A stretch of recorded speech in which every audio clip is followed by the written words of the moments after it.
हमने left hand side में क्या कंसिडर किया था, एक बार ये लिख लेते कि सॉल्व करना क्या स्टार्ट किया था हमने, D by D T of C1 phi1 t plus में C2 phi2 t। इसको जब हमने सॉल्व किया तो एट द लास्ट हमारे पास आ क्या गया है, यहाँ से हमें मिला है a t C1 phi1 t plus में C2 phi2 t, ये आ गया है। तो देखिए इसको अगर आप ध्यान से देखें तो क्या ये हमारे पास ये लीनियर इक्वेशन वाला, ये वाले स्टेप में देखें, क्या इसको सेटिस्फाई नहीं कर रहा है। y के प्लेस पे क्या रखा हुआ है हमने, यहाँ पे देखिए y के प्लेस पे पूरा नहीं है, this is y, this is also y, इससे कंपेयर कर रही हूँ मैं इसको। तो इसका मतलब क्या हो गया है कि ये भी क्या बन गया, एक सॉल्यूशन बन गया है। हमने पहले तो क्या कहा था कि phi1 और phi2 ये इसके सॉल्यूशन है, लेकिन अब हमारे पास तो ये भी क्या आ गया, इसका सॉल्यूशन आ गया, क्योंकि ये भी इसको सेटिस्फाई कर रही है पूरी टर्म। तो हमने देखिए यहाँ पे लिख दिया है C1 phi1 plus C2 phi2 is a solution of linear homogeneous system, कि हमने जो लीनियर होमोजीनियस सिस्टम ली थी उसका ये भी सॉल्यूशन आ गया, क्योंकि ये भी उसको क्या कर रहा है, सेटिस्फाई कर रहा है। So the set of solutions of linear homogeneous system forms a vector space over C। यहाँ से बात ठीक हो गई है इतनी।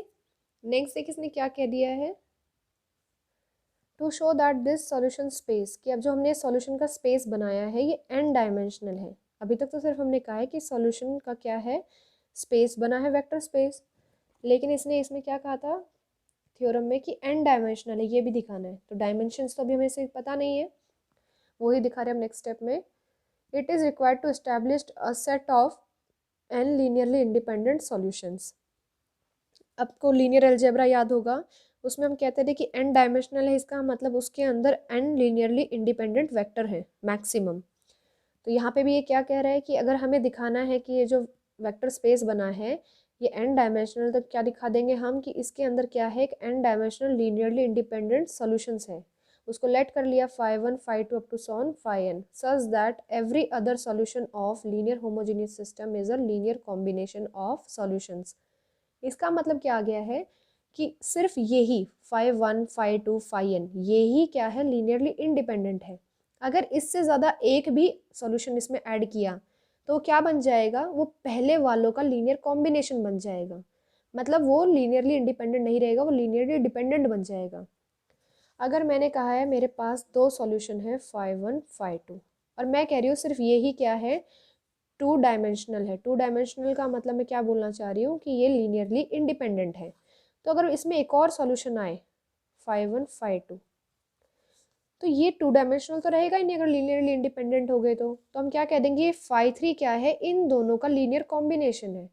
तो इसमें अगर linear combination phi3 is linear combination of phi1 and phi2, तो इसका मतलब क्या हो जाएगा कि हमारे पास अब भी ये देख तो तीन रहे हैं, हमें विजिबल कितने हैं, तीन हैं, लेकिन इसके अंदर लीनियरली इंडिपेंडेंट कितने हैं, सिर्फ दो हैं। तो ये स्पेस कितने डायमेंशन का हो जाएगा, टू डायमेंशन का हो जाएगा।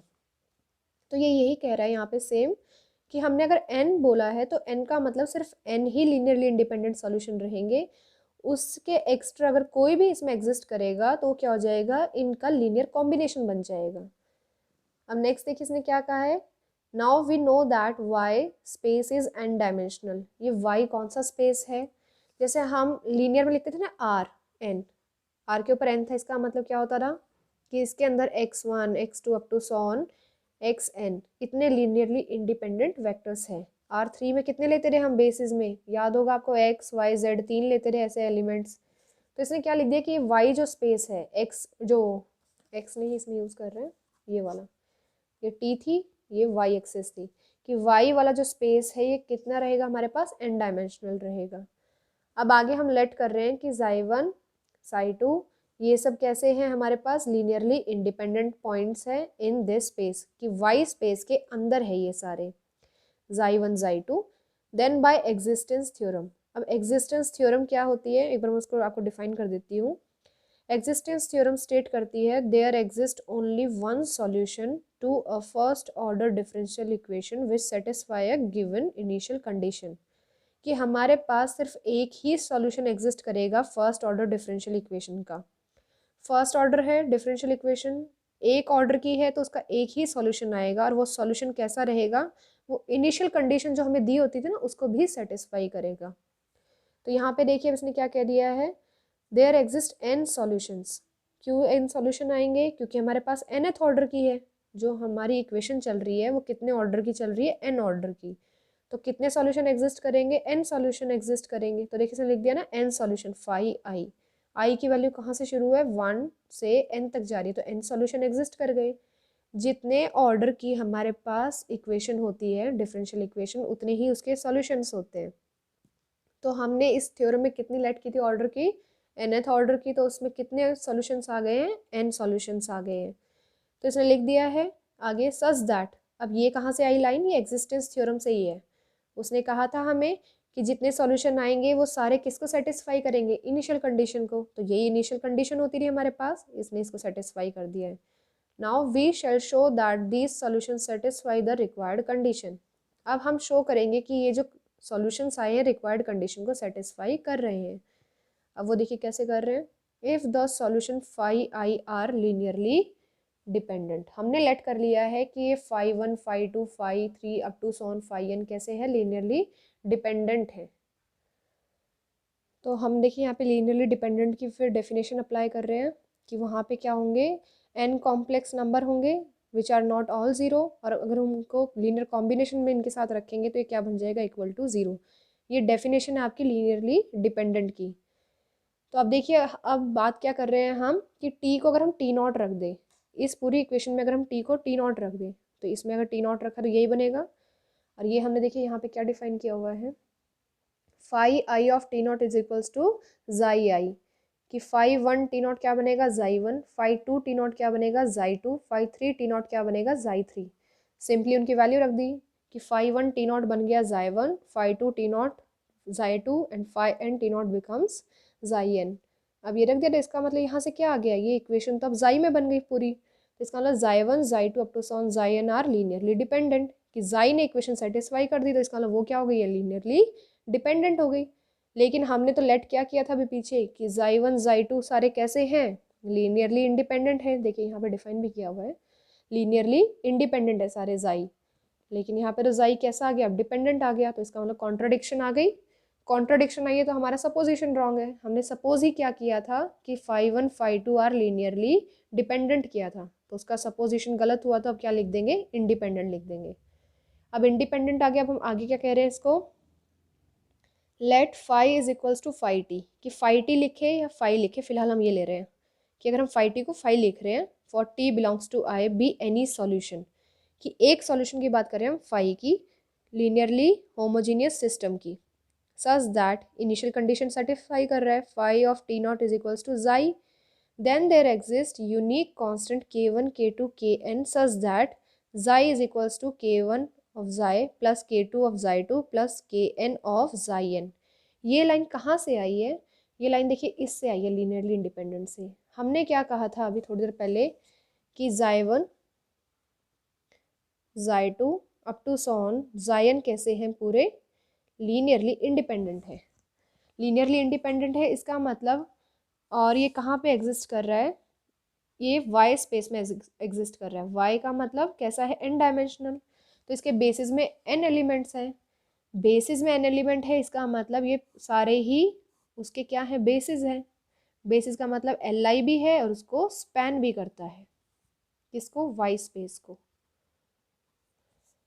अब अगर मैं इसमें एक और एलिमेंट ला दूँ साथ में ही, जाई 1 जाई 2 जाई 3 जाई एन, ये तो पहले ही थे, एक जाई और लेके आ गई हूँ मैं एक्स्ट्रा।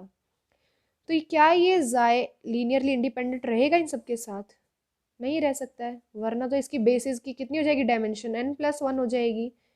तो ये n+1 डायमेंशन का बन जाएगा y जो स्पेस है, लेकिन हमने तो इसको कितना कहा है, n डायमेंशनल। तो इसका मतलब क्या होगा कि सिर्फ ये n, फर्स्ट n है जो ये वाले, यही लीनियरली इंडिपेंडेंट है, और जाई क्या हो जाएगा, अपने प्रीसीडिंग वन का लीनियर कॉम्बिनेशन बन जाएगा। ये सारी डेफिनेशन आपको लीनियर अलजेब्रा में बताई गई है, मैं यहाँ पे सिर्फ आपको रिवाइज करा रही हूँ। इसलिए जो जाई है वो क्या हो जाएगा, अपने प्रीवियस वन का लीनियर कॉम्बिनेशन बन जाएगा।